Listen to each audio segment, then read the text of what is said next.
لیکن باہر بھی ان کی شامت ان کا انتظار کر رہی تھی۔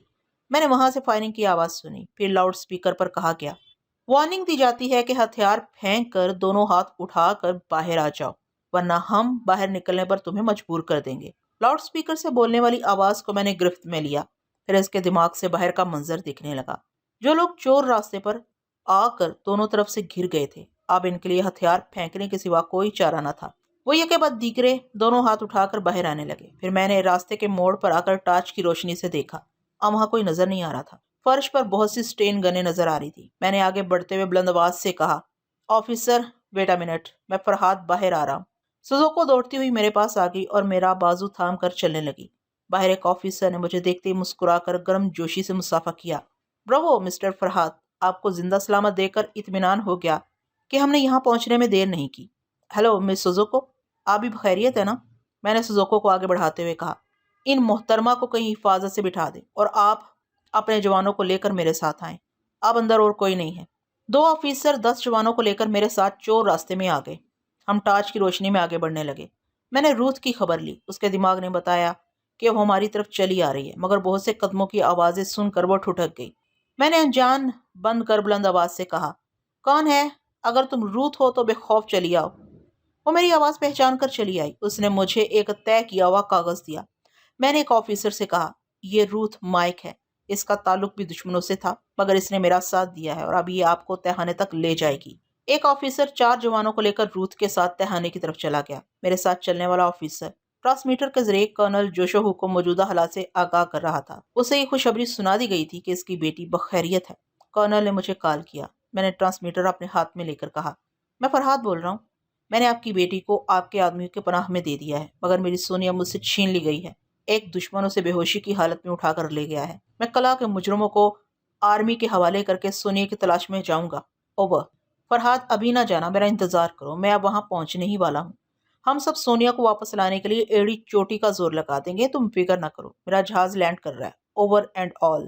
ہم چور راستے سے نکل کر اس کمرے میں آئے جہاں میری تصویر لگی ہوئی تھی۔ آفیسر نے اس تصویر کو دیکھ کر حیرانی کا اظہار کیا۔ میں نے اسے سمجھا دیا کہ وہ سب دشمنوں کی ڈرامہ بازی تھی۔ یہاں ایک نقلی فرحاد اور سونیا تحلیق کیے جا رہے تھے۔ سونیا کا رول روتھ ادا کر رہی تھی اور گرلاش نامی ایک زہریلا آدمی فرحاد بن کر سونیا کو لے گیا ہے۔ آفیسر نے 2 نوجوانوں کو کلاکاہنی دروازہ کھولنے کے لیے بھیج دیا۔ اس کے بعد ہم آرتھر کے کمرے میں آئے۔ وہ مردہ پڑا ہوا تھا۔ فٹابا اپنے کمرے میں فرش پر پڑا تکلیف سے کراہ رہا تھا۔ مویسوموٹو کو حراست میں لے لیا گیا۔ پاس والے کمرے میں بوڑھا مائک رسیوں سے بندھا ایک بستر پر آرام سے سو رہا تھا۔ میں نے آفیسر کو بتایا کہ وہ بوڑھا پاگل اور بے ضرر ہے، اسے مینٹل اسپتال بھیج دیا جائے۔ اس پاگل کی وجہ سے مجھے چور راستوں کا علم ہوا تھا۔ تھوڑی دیر بعد کتنے ہی مسلح نوجوان کلا کے اندر آ گئے۔ میں نے آفیسر کو رینی کے پاس بھی پہنچا دیا۔ زہریلے نشے کے باعث اس کی حالت بہت ہی نازک تھی۔ اسے فوراً ہی طبی امداد کے لیے بھیج دیا گیا۔ میں کلا سے باہر جاتے ہوئے سونیا کے دماغ میں جھانک کر دیکھنے لگا۔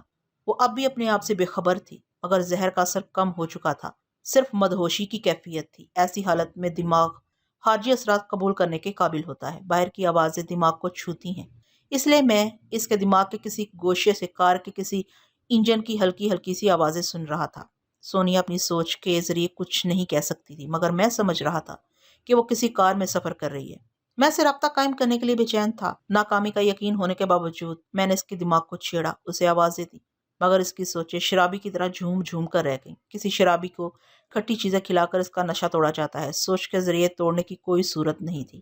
میں سوچتا ہوا کلا کے باہر آیا تو دن نکل چکا تھا۔ میں نے روتھ کے دیے ہوئے کاغذ کو کھول کر دیکھا۔ اس پر 12 مرد اور عورتوں کے پتے درج تھے۔ وہ سب اس تنظیم سے تعلق رکھتے تھے اور جاپان کے 4 بڑے جزیروں میں پھیلے ہوئے تھے۔ اس وقت میں چوتھے بڑے جزیرے کویوشو میں تھا۔ کویوشو میں 1 مرد اور 2 عورتوں کے پتے تھے۔ ان میں سے ایک عورت شہر کوماموٹو میں، ایک مرد شہر گوشیما میں اور دوسری ایک عورت میزاکی میں مقیم تھی۔ گرلاش فوری طور پر انہی 3 شہروں کی طرف سونیا کو لے جا سکتا تھا۔ میں نے کلا کے احاطے سے باہر آ کر دیکھا۔ بہت دور کرنل جوشوہو ایک گاڑی کے پاس کھڑا ہوا اپنی بیٹی سے باتیں کر رہا تھا۔ اس کی پشت میری جانب تھی، اس لیے وہ مجھے دیکھ نہ سکا۔ سوزوکو اس سے میری شکایتیں کر رہی تھی کہ میں نے اس کے ساتھ بہت ہی برا رویہ اختیار کیا تھا۔ کرنل نے برے رویے کی وضاحت چاہی تو اس نے کہا، فرحاد میری بات نہیں مانتا تھا۔ میں نے کئی بار کہا کہ میں آپ سے باتیں کرنا چاہتی ہوں، مگر اس نے مجھے آپ کی آواز نہیں سنائی، بلکہ دیوانے عاشق کی طرح سونیا کو تلاش کرتا رہا۔ کرنل نے بیٹی کو بڑی نرمی سے سمجھایا، سوزی، تم کہتی ہو کہ سونیا کو کوئی اٹھا کر لے گیا ہے، لہذا سونیا کو تلاش کرنا اس کا پہلا فرض ہے۔ ایسے وقت اگر اس نے تمہاری بات نہیں مانی تو تمہیں برا نہیں ماننا چاہیے۔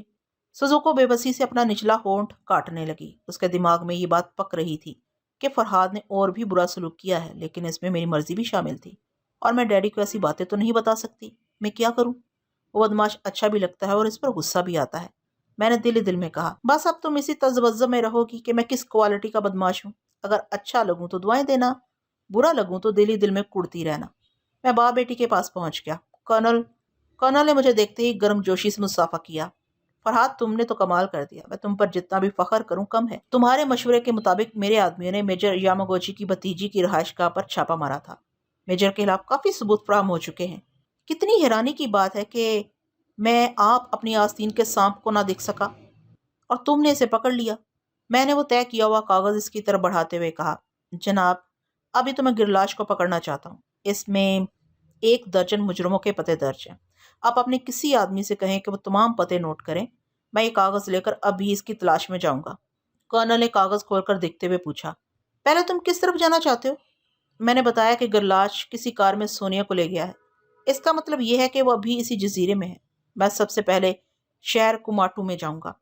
آپ مجھے وہاں جلد از جلد پہنچانے کے کیا انتظامات کر سکتے ہیں؟ اس پہاڑی کے نیچے ہیلی کاپٹر موجود ہے، تم میرے آدمی کے ساتھ چلے جاؤ۔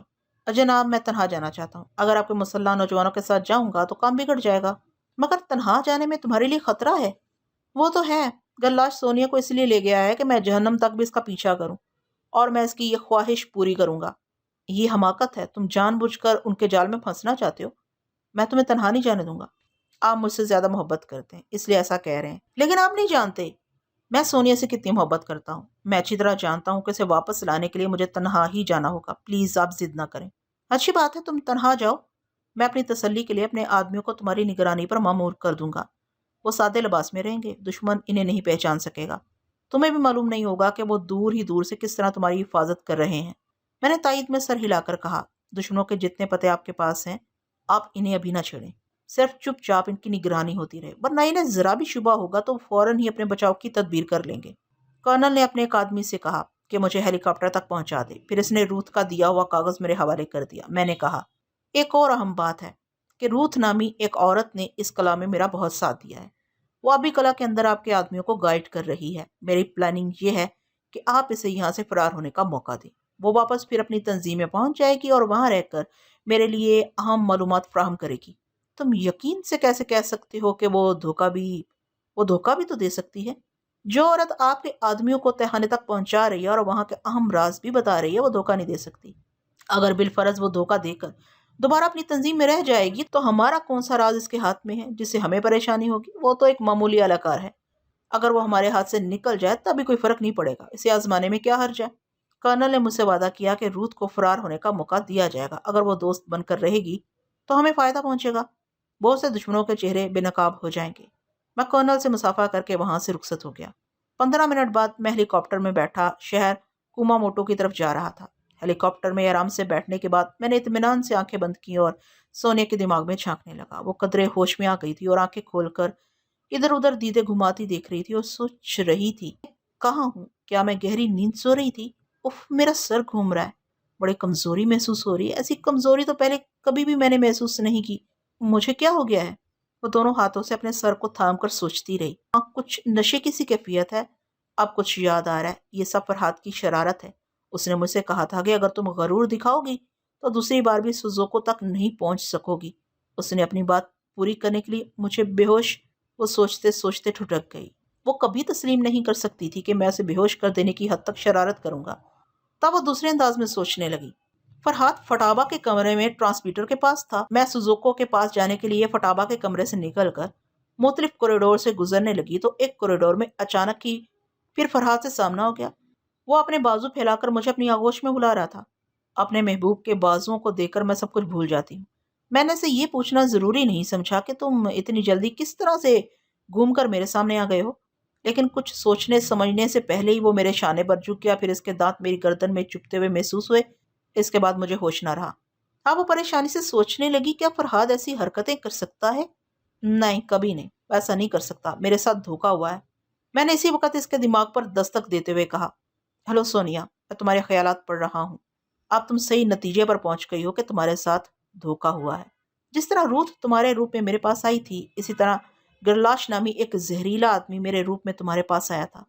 وہ اپنے دانتوں کے ذریعے کسی بھی عورت کے جسم میں زہر انجیکٹ کر دیتا ہے۔ یہ زہر اپنے ابتدائی مراحل میں محض ایک تیز نشے کی طرح متاثر کرتا ہے، لیکن 2-4 بار اگر یہی زہر تمہارے جسم میں سرائیت کر گیا تو پھر تم زندہ نہیں بچو گی۔ او مائی گاڈ، میں کس زہریلے ناک کے پلے پڑ گئی تھی۔ تم کہاں ہو فرحات؟ میں ہیلی کاپٹر میں بیٹھا تمہیں تلاش کر رہا ہوں۔ اب تم اپنے آس پاس کے ماحول کو دیکھ کر میری رہنمائی کرو گی تو مجھے تمہارے پاس پہنچنے میں آسانی ہوگی۔ میں یہ سمجھ رہا ہوں کہ تم ایک ویگن کار کی پچھلی سیٹ پر لیٹی ہوئی ہو۔ اب وہاں سے اٹھنے سے پہلے یہ ضروری بات سن لو کہ وہ نقلی فرحات اس وقت بھی تمہارے قریب ہے، شاید وہی کار ڈرائیو کر رہا ہے۔ اب تمہیں پھر اس فرحات سے دھوکا کھانا ہوگا۔ کیا مطلب؟ کیا تم چاہتے ہو کہ اس کا زہر مجھے مار ڈالے؟ میں اس کے دانت توڑ دوں گی۔ اسے الجھنے کی حماقت نہ کرنا، جو کہتا ہوں وہ کرو۔ تم اس کے سامنے سے فرحات سمجھتی رہو، اسے یقین دلا دو کہ تم اب بھی دھوکا کھا رہی ہو، اسے محبت کی باتیں کرو، صرف اس کے زہر سے بچ کر رہو۔ اگر کوئی دشواری محسوس کرتی ہو تو بتاؤ۔ دشواری کیا ہوگی؟ میں کوئی بچی نہیں ہوں۔ اب وہ دوبارہ زہر کی سوغات پیش نہیں کر سکے گا۔ تم واقعی جاندار عورت ہو۔ میں بھی ہر لمحہ تمہارا خیال رکھوں گا، اسے دوبارہ انجیکٹ کرنے کا موقع نہیں دوں گا۔ اب اٹھ کر بیٹھ جاؤ اور اس نقلی فرحات سے باتیں کرو۔ فرحات، میں اٹھ رہی ہوں، مگر پہلے میرے بیٹے نومی کی خیریت معلوم کر کے بتاؤ۔ وہ میرے گود کی گرمی تلاش کر رہا ہوگا۔ میں اتنی طویل بھاگ دوڑ کے دوران نومی کو بھول ہی گیا تھا۔ اگر یہ بات میں سونیا سے کہتا تو وہ برا مان جاتی، اس لیے میں اس سے جھوٹ کہا۔ نومی صرف تمہارا نہیں، میرا بھی بیٹا ہے۔ میں نے کرنل جوشو ہوسس کی خیریت معلوم کی ہے، وہ بخیریت ہے اور آیا کی گود میں مزے سے کھیلتا رہتا ہے۔ چلو اب اٹھ جاؤ، دیر نہ کرو۔ وہ کراہتی ہوئی پچھلی سیٹ پر اٹھ کر بیٹھ گئی۔ وہ سچ مچ کمزوری محسوس کر رہی تھی۔ جس گاڑی میں وہ سفر کر رہی تھی اس میں صرف ایک ہی شخص تھا جو گاڑی ڈرائیو کر رہا تھا۔ اس کی پشت سونیا کی طرف تھی، لیکن عقب نما آئینے میں فرحات کا چہرہ نظر آ رہا تھا۔ سونیا کو سمجھنے میں دیر نہ لگی کہ وہ گرلاش ہے۔ گرلاش نے عقب نما آئینے سے اسے اٹھتے دیکھ لیا تھا اور اسے دیکھ کر مسکرا رہا تھا۔ سونیا نے اس کی طرف جھک کر ایک ہاتھ سے اپنے سر کو تھام کر کہا، فرحات، یہ مجھے کیا ہو گیا؟ میرا سر چکرا رہا ہے اور کچھ نشے کی سی کیفیت ہے۔ مجھے بتاؤ، کیا میں گہری نیند سو گئی تھی یا بے ہوش ہو گئی تھی؟ سونیا اسے بولنے پر مجبور کر رہی تھی تاکہ میں اس کے زہریلے دماغ تک پہنچ جاؤں، مگر وہ ایسا نادان نہیں تھا۔ اس تنظیم کے تمام لوگ کسی نہ کسی طرح اس بات کی تصدیق کرنا چاہتے تھے کہ میں دوسروں کے دماغ تک پہنچنے کی صلاحیت رکھتا ہوں یا نہیں۔ اسی شبہ کی بنا پر گرلاش گونگا بن گیا تھا۔ اس نے سونیا کو جواب دینے کے لیے اپنی جیب میں ہاتھ ڈال کر ایک طے کیا ہوا کاغذ نکالا، پھر اسے سونیا کی طرف بڑھا دیا۔ وہ اس کاغذ کو کھول کر پڑھنے لگی۔ اس میں لکھا تھا، میری سونیا، میں تم سے اشاروں میں باتیں کروں گا لیکن زبان نہیں ہلاؤں گا۔ مجھے پتا چلا ہے کہ سپر ماسٹر کی تنظیم میں کوئی ٹیلی پیتھی جاننے والا آ گیا ہے، یقیناً میرے دماغ تک پہنچنے کی کوشش کرے گا، اس لیے میں محتاط رہنا چاہتا ہوں۔ دوسری بات یہ ہے کہ ہم یہاں کرنل جوشوہو کے ملازم بن کر نہیں رہیں گے، اس لیے ہم یہاں سے فرار ہونے کے لیے شیماگوچی کے ساحلی شہر کی طرف جا رہے ہیں۔ وہاں ہم کوشش کریں گے کہ بحری راستے سے فرار ہونے کا موقع مل جائے۔ کوئی ضروری بات ہو تو اب تحریر کے ذریعے پوچھ لینا۔ کاغذ اور قلم ڈیش بورڈ میں رکھا ہے فقط۔ وہ بڑی چالاکی سے کام لے رہا تھا، سونیا پر ثابت کر رہا تھا کہ وہی فرحات ہے، مگر وہ بہت سی غلطیاں کر رہا تھا۔ اول تو ان کی تنظیم میں کوئی ٹیلی پیتھی جاننے والا نہیں تھا۔ سونیا اتنا سمجھتی تھی کہ کوئی بھی ٹیلی پیتھی جاننے والا فرحات کے دماغ تک پہنچ سکتا ہے۔ اس خطرے کے جواب میں سونیا میری سوچ کے مطابق کہنے لگی، اف، میرا سر ابھی تک چکرا رہا ہے، اس خط کی تحریر بھی ٹھیک طرح سمجھ نہیں آ رہی ہے۔ میں اس کے خط کے جواب میں کیا لکھ کر پوچھوں، میری سمجھ میں نہیں آ رہا ہے۔ کاش کہ تمہاری ٹیلی پیتھی کی صلاحیتیں واپس آ جاتی تو تم میری اس دماغی کمزوری کا فوراً علاج کر دیتے۔ اوہ، سونیا اداکاری کے جوہر دکھا رہی تھی۔ اس نے اگلی سیٹ کی پشت پر اپنی پیشانی ٹیک دی، جیسے واقعی دماغی کمزوری کا شکار ہو گئی ہو۔ پھر وہ مجھ سے کہنے لگی، کیوں فرحات، تم نے بھی اس تحریر کو پڑھ لیا ہوگا؟ اب تو معلوم ہو گیا کہ وہ مجھے کہاں لے جا رہا ہے۔ ہاں، تم اطمینان رکھو، میں تم سے پہلے شیماگوچی پہنچ جاؤں گا۔ یہ کہہ کر میں نے ہیلی کاپٹر کے پائلٹ کو بتایا کہ میں نے کماٹو جانے کا ارادہ بدل دیا ہے، وہ مجھے شیماگوچی پہنچا دے۔ اس کے بعد میں پھر سونیا کی طرف متوجہ ہو گیا۔ اب میں ایک لمحے کے لیے بھی اسے غافل نہیں ہونا چاہتا تھا۔ سونیا اسی طرح اگلی سیٹ کی پشت سے اپنی پیشانی ٹیک کر سوچ رہی، یہ مجھے کیا ہو گیا ہے؟ پتہ نہیں یہ کمبخت کس قسم کا زہریلا آدمی ہے۔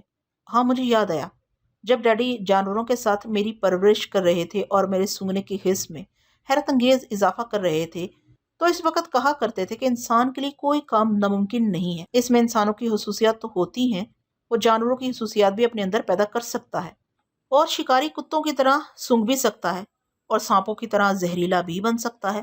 گرلاش میں بھی یہی خوبی یا خرابی ہے۔ میں نے کہا، سونیا، تم ٹھیک سوچ رہی ہو۔ اب بتاؤ کہ تمہاری طبیعت کیسی ہے؟ میں بہت کمزوری محسوس کر رہی ہوں، میرا میڈیکل چیک اپ ہونا چاہیے، ایسا نہ ہو کہ یہ نشہ آگے چل کر مجھے نقصان پہنچائے۔ بہت جلد تمہارا طبی معائنہ کرایا جائے گا، تم اطمینان رکھو، میں تمہارے پاس پہنچنے ہی والا ہوں، اور ذرا اپنی آنکھیں کھلی رکھو تاکہ میں تمہاری آنکھوں سے دیکھتا رہوں اور سمجھتا رہوں کہ تمہیں کن راستوں سے لے جایا جا رہا ہے۔ وہ سر اٹھا کر اپنی سیٹ کی پشت سے ٹیک لگا کر بیٹھ گئی اور کھڑکی کے باہر گزرتے ہوئے مناظر کو دیکھنے لگی۔ میں بھی ان گزرتے ہوئے مناظر کو کسی حد تک ذہن نشین کرنے لگا۔ آدھ گھنٹے بعد میں شیما گوچی پہنچ گیا۔ پائلٹ نے ہیلی کاپٹر کو لینڈ کرنے کے بعد مجھے ایک چھوٹا سا ٹرانسمیٹر دیتے ہوئے کہا، اب کرنل کو رپورٹ دے دیں کہ میں نے آپ کو یہاں تک پہنچا دیا ہے۔ میں اسے ٹرانسمیٹر لے کر کرنل جوشو ہو سے رابطہ قائم کرنے لگا۔ تھوڑی دیر کے بعد اس کی آواز سنائی دی، ہلو فرحات، کیا تم کماٹو پہنچ گئے ہو؟ اوور۔ میں کماٹو سے آگے شیما گوچی پہنچ گیا ہوں۔ میں پہلے شیما گوچی میں سونیا کو تلاش کرنا چاہتا ہوں۔ اوور۔ اچھی بات ہے، ٹرانسمیٹر اپنے پاس رکھو اور وقت ضرورت مجھ سے رابطہ قائم کرتے رہو۔ روت کو ہم نے قلعے سے بھگا دیا ہے، اب دیکھنا ہے کہ وہ ہمارے لیے کیا کرتی ہے۔ Over and all. Halley copter کا پائلٹ میرے ساتھ چلتا ہوا ایئر فورس کی ایک عمارت کی طرف بڑھنے لگا۔ میں نے پھر سونیا کے دماغ میں جھانکا۔ وہ بخیریت تھی اور گرلاش کے ساتھ سفر کے دوران اپنی اعصابی کمزوری کو برداشت کرنے کی کوشش کر رہی تھی۔ ایئر فورس کی عمارت میں پہنچ کر سونیا سے رابطہ ٹوٹ گیا۔ پائلٹ وہاں کے چند آفیسر سے میرا تعارف کروا رہا تھا۔ میں نے متعارف ہونے کے بعد کہا، مجھے ایک گاڑی، ایک اسٹین گن اور کارتوسوں کی ضرورت ہے۔ آفیسر نے اپنے اسسٹنٹ سے کہا فوراً ہی میری مطلوبہ چیزیں مہیا کی جائیں۔ پھر اس نے مجھ سے کہا، اگر مسلح جوانوں کی ضرورت ہو تو وہ بھی آپ کے ساتھ جا سکتے ہیں۔ نہیں، میں تنہا جاؤں گا۔ البتہ آپ یہ حکم صادر کر دیں کہ بندرگاہ پر کڑی نظر رکھی جائے، خصوصاً ویران ساحلی علاقوں کی طرف سخت پیرا ہو۔ کسی بھی لانچ، موٹر بوٹ یا کشتی پر ایسی عورت کو چیک کیا جائے جس کی دونوں ہاتھوں کی انگلیوں کے ناخن نہیں ہیں۔ اس کا نام سونیا ہے اور وہ میری بیوی ہے۔ تمام باتیں سمجھانے کے بعد میں عمارت سے باہر آیا۔ وہاں میرے لیے ایک جیپ کار تیار، اس کی اگلی سیٹ کے نیچے کارتوس کی پیٹیاں رکھی ہوئی تھیں اور سیٹ پر ایک اسٹین گن موجود تھی۔ میرے لیے ایک ڈرائیور بھی موجود تھا۔ میں نے اس کی موجودگی پر اعتراض نہیں کیا، وہ اس علاقے میں میری رہنمائی کر سکتا تھا۔ میں اسٹین گن اٹھا کر اس کی ساتھ والی سیٹ پر بیٹھ گیا۔ جب گاڑی آگے چل پڑی تو میں نے سونیا سے دماغی رابطہ قائم کیا۔ وہ پچھلی سیٹ پر بیٹھی کھڑکی کے باہر دیکھ رہی تھی۔ اس کی سوچ سے پتہ چل رہا تھا کہ ابھی وہ ہائی وے پر ہے، یعنی شیما گوچی شہر سے بہت دور ہے۔ میں نے ڈرائیور کو ہائی وے کی طرف چلنے کے لیے کہا۔ جب گاڑی اس طرف مڑ گئی تو میں دوبارہ دماغ کی اسکرین پر سونے کی نگرانی کرنے لگا۔ میں دماغوں میں جھانک کر اپنی ذات سے دوسروں کی ذات میں دلچسپی لے سکتا ہوں۔ ایک جگہ بیٹھے بیٹھے دور دراز کے حالات معلوم کر سکتا ہوں، لیکن مستقبل کا حال نہیں بتا سکتا کہ آئندہ کیا پیش آنے والا ہے۔ لہٰذا جو کچھ پیش آنے والا تھا وہ سامنے آ گیا۔ اچانک ہی گرلاش نے گاڑی روک دی، کیونکہ اس کے سامنے دو کاریں راستہ روکے کھڑی تھیں اور کچھ لوگ ریوالور لیے سڑک کے اطراف کھڑے ہوئے تھے۔ ان لوگوں نے آگے بڑھ کر گاڑی کا پچھلا دروازہ کھول دیا اور سونیا کو پکڑ کر باہر کھینچ لیا۔ سونیا نے کمزور سی جدوجہد کی کیونکہ پھر اس کا سر چکرانے لگا تھا۔ گرلاش اپنی سیٹ پر اطمینان سے بیٹھا ہوا تھا۔ میں نے کہا، جانے من جدوجہد فضول ہے، خود کو ان کے حوالے کر دو اور ان میں سے کسی کو باتیں کرنے پر مجبور کرو۔ وہ میری ہدایت کے مطابق اپنے سامنے والے آدمی سے جھنجھلا کر بولی، تم لوگ کون ہو اور مجھ سے کیا چاہتے ہو؟ اسے جواب نہیں ملا۔ پیچھے سے کسی نے اس کے سر پر کپڑے کی ٹوپی پہنا دی۔ وہ ٹوپی سرکتی ہوئی اس کے چہرے پر آئی اور اس کا چہرہ چھپ گیا۔ اب سونیا کو کچھ نظر نہیں آ رہا تھا۔ دوسرے لفظوں میں مجھے بھی اس کے آس پاس کے لوگ نظر نہیں آ رہے تھے۔ وہ ہر ممکن کوشش کر رہے تھے کہ میرے آگے بڑھنے کے تمام راستے مسدود کر دیں، سونیا کو اس طرح چھپا دیں کہ مجھے ٹیلی پیتھی کا سہارا بھی نہ ملے۔ اس کے باوجود میں خاموشی سے سونیا کی اندھی سوچ کو سمجھتا رہا۔ اس کی سوچ بتا رہی تھی کہ اس کے دونوں ہاتھوں کو پشت پر باندھ دیا گیا ہے اور دو آدمی اسے گھسیٹ کر لے جا رہے ہیں۔ پھر اسے کسی گاڑی کی سیٹ پر بٹھا دیا گیا۔ پھر اس کے آس پاس دو آدمی بیٹھ گئے۔ یہ سب کچھ وہ ایک اندھی کی طرح سمجھ رہی تھی اور محسوس کر رہی تھی۔ پھر اس نے محسوس کیا کہ گاڑی سٹارٹ ہو کر دائیں طرف مڑ رہی ہے۔ آنکھیں بند ہو تب بھی یہ سمجھ میں آ جاتا ہے کہ گاڑی پکے راستے پر چل رہی ہے، کچے راستے پر، اور اگر وہ دائیں طرف مڑتی ہے تو گاڑی میں بیٹھنے والا آپ ہی آپ ذرا بائیں طرف جھک جاتا ہے۔ ایسے حقائق کے پیش نظر میں سمجھ گیا کہ سونیا جس گاڑی میں بیٹھی ہے اب وہ ہائی وے پر نہیں ہے بلکہ کچے راستے پر چل رہی ہے۔ میں نے اپنی گاڑی کے ڈرائیور کو رفتار بڑھانے کے لیے کہا۔ وہ بڑا تجربہ کار ڈرائیور تھا۔ ہائی وے پر پہنچ کر 160 میل فی گھنٹے کی رفتار سے گاڑی کو دوڑانے لگا۔ اس دوران میں نے سونیا سے پوچھا، سونیا، جہاں گرلاش نے گاڑی روکی تھی اس جگہ کی کوئی خاص پہچان بتا سکتی ہو؟ مجھے بھی پہچان ہونی چاہیے تھی کیونکہ اس وقت میں اس کے ذہن میں جھانکتا رہا تھا، لیکن جس وقت سونیا کو گھیرا گیا اس وقت میرا دھیان بھٹ گیا تھا۔ سونیا نے کہا، جہاں مجھے گھیرا گیا تھا وہاں چاروں طرف ویرانی تھی۔ دور دور تک کوئی مکان یا کوئی آدمی نظر نہیں آ رہا تھا۔ البتہ میرے بائیں طرف سڑک کے کنارے کچھ درخت جڑ سے اکھڑے ہوئے تھے۔ میں نے کہا، بس اتنا کافی ہے، میں فوراً ہی وہاں تک پہنچنے کی کوشش کر رہا ہوں۔ سونیا کو تسلی دے کر میں سڑک کے دائیں طرف دیکھنے لگا۔ جیپ کار خودکشی کی رفتار سے بھاگی جا رہی تھی۔ سڑک کے کنارے ایستادہ درخت اتنی تیزی سے گزرتے جا رہے تھے۔ سونیا نے اس ٹوٹے ہوئے درخت کو بائیں طرف دیکھا تھا۔ چونکہ میں مخالف سمت جا رہا تھا اس لیے وہ ٹوٹا ہوا درخت مجھے دائیں طرف نظر آ سکتا تھا، مگر وہ مجھے نظر نہیں آ رہا تھا۔ ایک طویل تھکا دینے والا انتظار تھا۔ ہم کتنے ہی میل کا سفر طے کرتے چلے جا رہے تھے اور سنگ میل یکے بعد دیگرے گزرتے جا رہے تھے۔ تقریباً 1 گھنٹے بعد دور سے وہ درخت نظر آنے لگا۔ ڈرائیور نے میری ہدایات کے مطابق رفتار کم کر دی۔ پھر اس درخت کے پاس پہنچ کر گاڑی دائیں طرف موڑی گئی تھی۔ میں نے پھر اس کے برعکس راستے کے بائیں جانب دیکھا اور ذرا آگے ایک کچے راستے پر گاڑی کے پہیوں کے نشانات نظر آئے۔ سونے کی سوچ کے مطابق وہاں 3 گاڑیاں تھیں۔ ایک گرلاش کی گاڑی تھی، باقی 2 گاڑیوں نے ان کا راستہ روکا تھا، لیکن کچے راستے پر صرف ایک گاڑی کے پہیوں کے نشانات نظر آ رہے تھے۔ وہ 2 گاڑیاں شیماگوچی کی طرف نہیں گئی تھیں۔ اگر جاتی تو ہماری گاڑی کو کراس کرتی ہوئی ضرور گزرتی۔ اس کا مطلب یہی تھا کہ وہ واپس کماٹو کی طرف گئی ہیں۔ ہماری گاڑی کچے راستے پر چلنے لگی۔ میں نے ٹرانسمیٹر کے ذریعے کرنل جوشوہو سے رابطہ قائم کیا، پھر اسے بتانے لگا کہ گرلاش کماٹو کی طرف گیا ہے، لہٰذا وہاں کی ملٹری انٹیلیجنس کو تاکید کی جائے کہ انہیں فرحات جہاں بھی نظر آئے اسے گرفتار کر لیں، کیونکہ وہ اب بھی نقلی فرحات بنا پھر رہا ہے۔ کرنل کو یہ ضروری اطلاع دینے کے بعد میں نے پھر سونے کی طرف توجہ دی۔ اب وہ کہیں قید کر دی گئی تھی۔ اس کے ہاتھ پاؤں بندھے ہوئے تھے، چہرہ آنکھیں نقاب میں چھپی ہوئی تھی۔ وہ کہیں ایک پختہ فرش پر بیٹھی ہوئی تھی۔ میں نے اسے مخاطب کیا، سونیا، تم جس حال میں ہو اسے میں سمجھ رہا ہوں۔ ابھی تھوڑی دیر پہلے میں کرنل جوشوہو سے باتیں کر رہا تھا، اس لیے تمہاری سوچ کو مسلسل نہ پڑ سکا۔ اب تم بتاؤ، اس دوران تمہاری آنکھیں بند ہونے کے باوجود تم نے کوئی خاص بات نوٹ کی ہے؟ میں کوئی خاص بات نہیں بتا سکتی۔ تمام راستے مجھے گاڑی چلنے کی آواز سنائی دیتی رہی۔ میرے آس پاس جو لوگ بیٹھے ہوئے تھے وہ گونگے بن گئے تھے، میری کسی بات کا جواب نہیں دے رہے تھے۔ اچھا یہ بتاؤ، کیا گاڑی کچے راستے پر چلتی رہی تھی؟ نہیں، میرے اندازے کے مطابق وہ گاڑی پھر پختہ سڑک پر آ گئی تھی۔ میں نے اس کی سوچ کو پڑھ کر ڈرائیور سے پوچھا، کیا آگے کوئی پکی سڑک ہے؟ جی ہاں، ابھی ہم تھوڑی دیر میں وہاں پہنچ جائیں گے۔ آپ آگے کہاں جائیں گے؟ میں سوچ کر جواب دینے کے بہانے ذرا خاموش ہو گیا، پھر سوچ کے ذریعے سونیا سے پوچھا، سونیا، کچے راستے سے پختہ راستے پر پہنچ کر وہ گاڑی کس طرف مڑ گئی تھی؟ اس نے تھوڑی دیر سوچ کر جواب دیا، وہ گاڑی پہلے کی طرح دائیں طرف مڑ گئی تھی۔ میں نے ڈرائیور سے پوچھا، اگر ہم کچے راستے کو چھوڑنے کے بعد دائیں سمت جائیں گے تو وہ راستہ ہمیں کہاں لے جائے گا؟ ہم شمالی بندرگاہ تک جائیں گے۔ اس شہر کا نام میزاکی ہے۔ ٹھیک ہے، ایسی طرف چلو۔ میں اطمینان سے سیٹ کی پشت سے ٹیک لگا کر بیٹھ گیا اور گزرے ہوئے وقت کا حساب کرنے لگا۔ سونیا کی گاڑی جب سے کچے راستے پر مڑ گئی تھی اس وقت سے اب تک 1 گھنٹہ اور 20 منٹ گزر چکے تھے۔ کچا راستہ 20 منٹ میں طے ہوتا تھا۔ اس حساب سے سونیا جس علاقے میں تھی وہاں تک پہنچنے کے لیے مزید 1 گھنٹہ صرف ہونے والا تھا۔ میں نے اپنی آنکھیں بند کر لیں۔ اس طویل بھاگ دوڑ میں مجھے ذرا بھی سونے کا موقع نہیں ملا تھا۔ میں نے اپنے دماغ کو ہدایت کی کہ ابھی میں سکون سے سو جاؤں، پھر ٹھیک 45 منٹ کے بعد میری آنکھ کھل جائے۔ اس کے چند لمحوں کے بعد میں گہری نیند میں ڈوب گیا۔ جب میری آنکھ کھلی تو گاڑی ایک بہت ہی خوبصورت شہر کی بارونق شاہراہ سے گزر رہی تھی۔ ڈرائیور نے مجھے بتایا کہ ہم میزاکی پہنچ گئے ہیں۔ میں نے فوراً ہی سونیا کی خبر لی۔ پہلے وہ جہاں بیٹھی ہوئی تھی اب وہیں ننگے فرش پر سو رہی تھی۔ میں نے اسے مخاطب نہیں کیا، اسے آرام سے سونے کے لیے چھوڑ دیا۔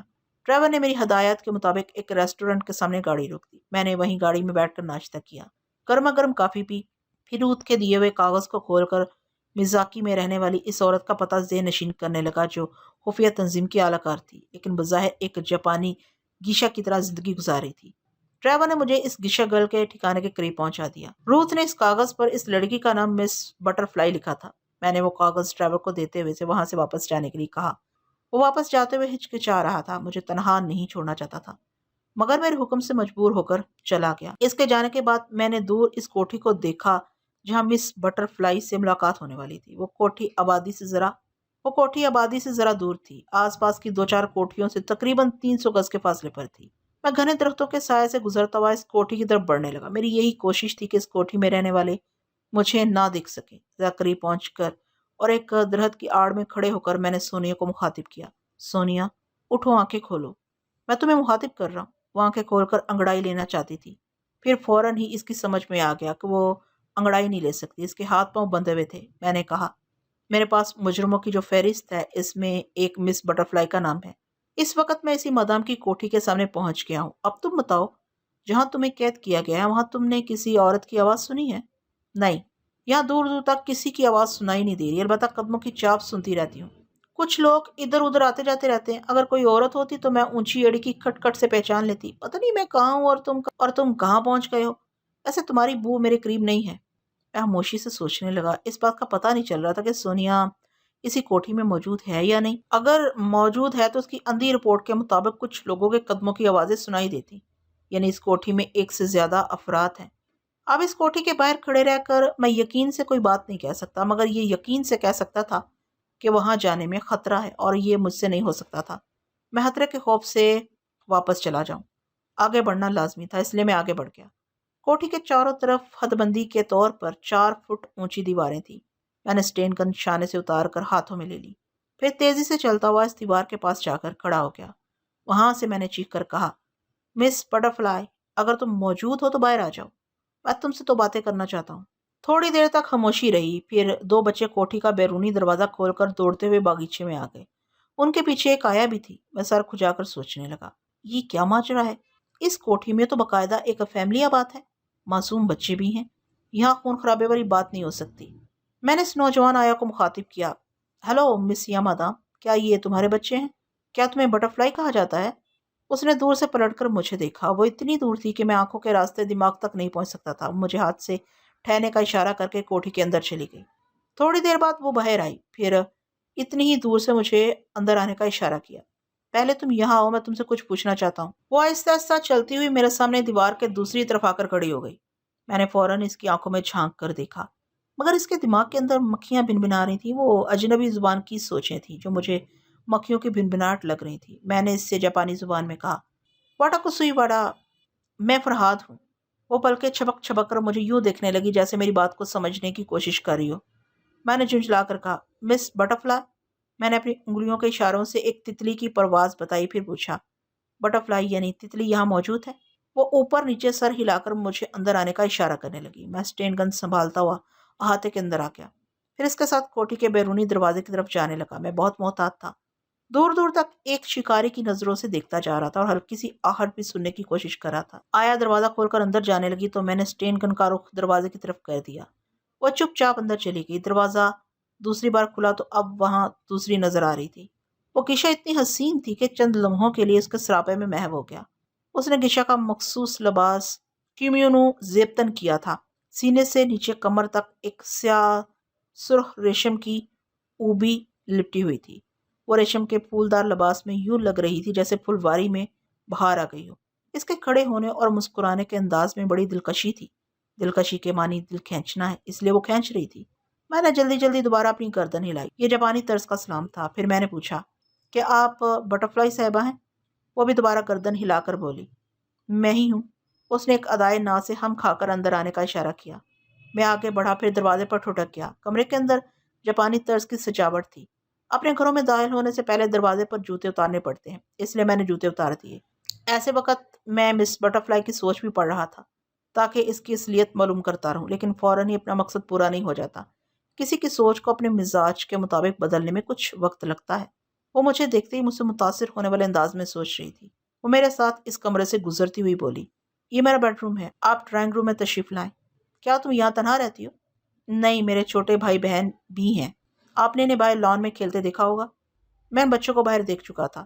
دوسرے کمرے کے دروازے پر ایک بوڑھا دبلا پتلا سا جاپانی کھڑا ہوا تھا۔ اس کے پیچھے کھلے ہوئے دروازے سے ایک خالی کمرہ نظر آ رہا تھا۔ اس کمرے کا فرش غیر معمولی طور پر چمک رہا تھا۔ میں سمجھنا چاہتا تھا کہ وہ فرش ایسا کیوں ہے۔ کچھ سمجھنے سے پہلے اس جاپانی نے مصافحہ کے لیے ہاتھ بڑھایا۔ میں نے اسٹین گن کو بائیں ہاتھ میں لے کر دائیں ہاتھ سے مصافحہ کیا۔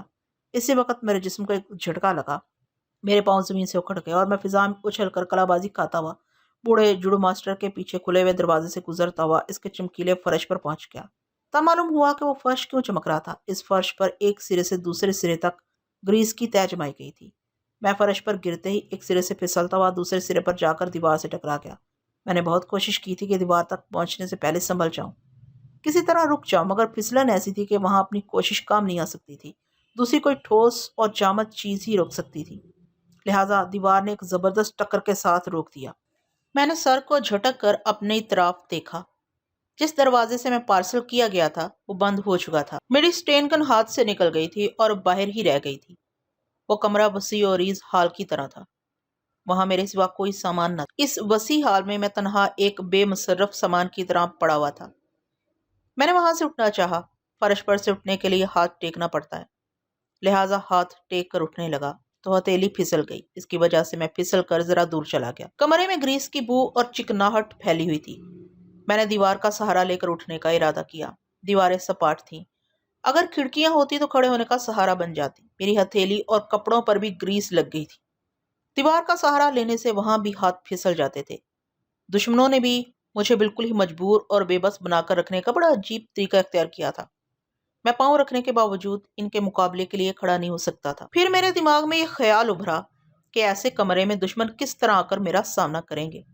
ظاہر ہے وہ بھی میری طرح پھسلتے رہیں گے، اور وہ احمق نہیں تھے کہ میرے مقابلے میں پھسلنے کے لیے آ جاتے۔ میں نے تھک ہار کر اپنے ہاتھوں کا سہارا لینا چھوڑ دیا، اپنے اوپری نصف جسم کو کسی سہارے کے بغیر بل دے کر اٹھنے لگا۔ تھوڑی سی کوشش کے بعد میں بیٹھ گیا اور آہستہ آہستہ اپنے پاؤں گھٹنے کی طرف سے موڑ کر دوزانو ہونے کی کوشش کی۔ ایسے وقت جسمانی توازن کی طرف گہری توجہ تھی۔ اگر ایک جانب بھی جسم کے وزن میں کمی بیشی ہوتی تو میں پھر چاروں شانے چت ہو جاتا۔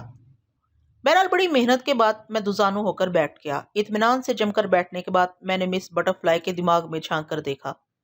وہ اپنے کمرے میں پلنگ اور الماری کے درمیان کھڑی ہوئی تھی اور اٹیچی کھول کر اپنے چھوٹے بھائی اور بہن کے کپڑے رکھ رہی تھی۔ اس کی سوچ بتا رہی تھی کہ وہ مجبوراً وہاں سے جا رہی ہے۔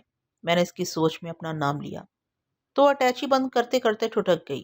ایک پل کے لیے اس کی سانس رک گئی، پھر اسے تصور میں میرا سراپا نظر آنے لگا۔ وہ سوچنے لگی، بیچارہ بھری جوانی میں مارا جائے گا۔ جس کی موت جہاں لکھی ہوتی ہے وہ وہاں آپ ہی آپ پہنچ جاتا ہے۔ اگر میرے بس میں ہوتا تو میں اسے پہلے ہی اشارہ کر دیتی کہ فوراً بھاگ جاؤ۔ مگر میں کچھ نہ کہہ سکی۔ ان قاتلوں کی کتنی ہی آنکھیں مجھے چھپ کر دیکھ رہی تھی۔ اگر مجھ سے ذرا بھی غلطی ہوتی تو وہ موبی اور میرے بھائی بہن کو قتل کر دیتے۔ بٹر فلائی کو مجھ سے ہمدردی تھی، مگر میں اسے دماغی طور پر معمولہ بنا کر اسے کوئی کام نہیں لے سکتا تھا، کیونکہ دشمن اس کے بھائی اور بہن کو قتل کر دیتے۔ میں نے اسے جانے دیا، اسے چھوڑ کر اس بوڑھے کے دماغ میں جھانکنے لگا جس نے مجھ پر جوڈو کا داؤ آزما کر مجھے اس کمرے میں پہنچا دیا تھا۔ وہ بوڑھا بہت محتاط تھا اور میرا ہی انتظار کر رہا تھا کہ میں ٹیلی پیتھی جاننے والا اس کے دماغ کو ضرور چھیڑوں گا۔ اگر اس کے دماغ میں اس کے مزاج کے خلاف کوئی سوچ ابھرے تو وہ سمجھ لے گا کہ میں خیال خانے کے ہتھ کنڈے آزما رہا ہوں۔ بڑی مشکلات پیش آ رہی تھی۔ میں اس بوڑھے کی سوچ کو کرید کر اس کے خطرناک ارادوں کو سمجھنا چاہتا تھا، لیکن وہ پہلے سے ہوشیار بیٹھا تھا۔ اگر میں اس کی سوچ میں کوئی سوال کرتا تو یہ حقیقت ظاہر ہو جاتی کہ میری یادداشت واپس آ گئی اور میں ٹیلی پیتھی کا خطرناک ہتھیار استعمال کر رہا ہوں۔ میں نے اسے نہ چھیڑنے کا فیصلہ کیا۔ یوں بھی میں اس کے خطرناک ارادوں کو سمجھ کر فی الحال اپنا بچاؤ نہیں کر سکتا تھا۔ بچاؤ کی یہی صورت رہ گئی تھی کہ میں کرنل جوشوہو سے رابطہ قائم کروں اور اسے بٹر فلائی کی کوٹھی کا پتہ بتا کر فوری امداد طلب کروں۔ ٹرانسمیٹر میری پتلون کی جیب میں تھا۔ اسے نکالنے کے لیے بھی جسمانی توازن کا خاص خیال رکھنا لازمی تھا، ورنہ ذرا بھی توازن بگڑتا تو میں دوبارہ فرش کی پھسلن پر تیرتا ہوا نظر آتا۔ میں نے بہت سنبھل کر آہستہ آہستہ اسے جیب سے نکالا، لیکن بدنصیبی کو کیا کہا جائے، ٹرانسمیٹر جیب سے نکلتے ہی گریس میں بھری ہتھیلی سے پھسل کر فرش پر چلا گیا۔ وہ میرے قریب ہی گرا تھا، مگر ہاتھ بڑھا کر اٹھانے کے لیے بھی بیلنس کا خیال رکھنا تھا۔ میں نے اس کی طرف ہاتھ بڑھایا، پھر رک گیا کیونکہ اسی وقت کمرے کا دروازہ ایک جھٹکے سے کھل گیا تھا۔ سرر سرر سرر کسی کے پھسلنے کی آواز آئی۔ دوسرے لمحہ ایک جاپانی پھسلتا ہوا کمرے میں آ گیا۔ خود کا دروازہ بند ہو چکا تھا۔ آنے والا جاپانی میری طرح چاروں شانے چت نہیں گرا تھا، وہ اپنی دونوں ٹانگوں پر کھڑا ہوا تھا۔ وہ اپنے پیروں میں سکیٹنگ کے پہیے اور جوتے پہنے ہوئے تھا۔ اس نے صرف ایک لنگوٹ پہن رکھی تھی، باقی جسم زیتون کے تیل سے چمک رہا تھا، یعنی اگر میں کسی طرح اسے پکڑنے میں کامیاب ہو جاتا تو وہ تیل کی چکناہٹ کے باعث پھسل کر میرے ہاتھوں سے نکل جاتا۔ ویسے بھی میں اس کی طرف پھسلنے کی حماقت نہیں کر سکتا تھا کیونکہ اس کے ہاتھ میں ریوالور تھا۔ اس نے بڑی نرمی سے کہا، اپنی تمام جیبیں خالی کر دو، میں فائر کرنا نہیں چاہتا۔ گولی چلنے کی آواز دور تک جائے گی، لیکن تم مجبور کرو گے تو میں ریوالور سے ضرور فائدہ اٹھاؤں گا۔ ایسا کہتے وقت اس کی نظریں ٹرانسمیٹر پر گئیں۔ اس نے چونک کر پوچھا، وہ کیا ہے؟ پاکٹ ریڈیو یا ٹرانسمیٹر؟ کوئی بات نہیں، میں ابھی دیکھ لوں گا۔ تم جیب میں ہاتھ ڈالنے سے پہلے بتاؤ کہ تمہارے پاس کیا ہے۔ مجھے مجبوراً بتانا پڑا کہ بائیں جیب میں ایک ریوالور ہے۔ اس نے کہا، بڑی سہولت سے جیب میں ہاتھ ڈالو اور صرف 2 انگلیوں کی چٹکی میں ریوالور کو پکڑ کر دور پھینک دو۔ اگر وہ پوری ہتھیلی کی گرفت میں نظر آئے گا تو میں اسی وقت گولی چلا دوں گا۔ میں نے پھر ایک بار اپنا توازن قائم رکھتے ہوئے بائیں جیب میں 2 انگلیاں ڈالی۔ ریوالور بھاری تھا، گریس میں بھری انگلیاں اس کے دستے سے پھسلنے لگی۔ میں نے کہا، میری انگلیاں پھسل رہی ہیں۔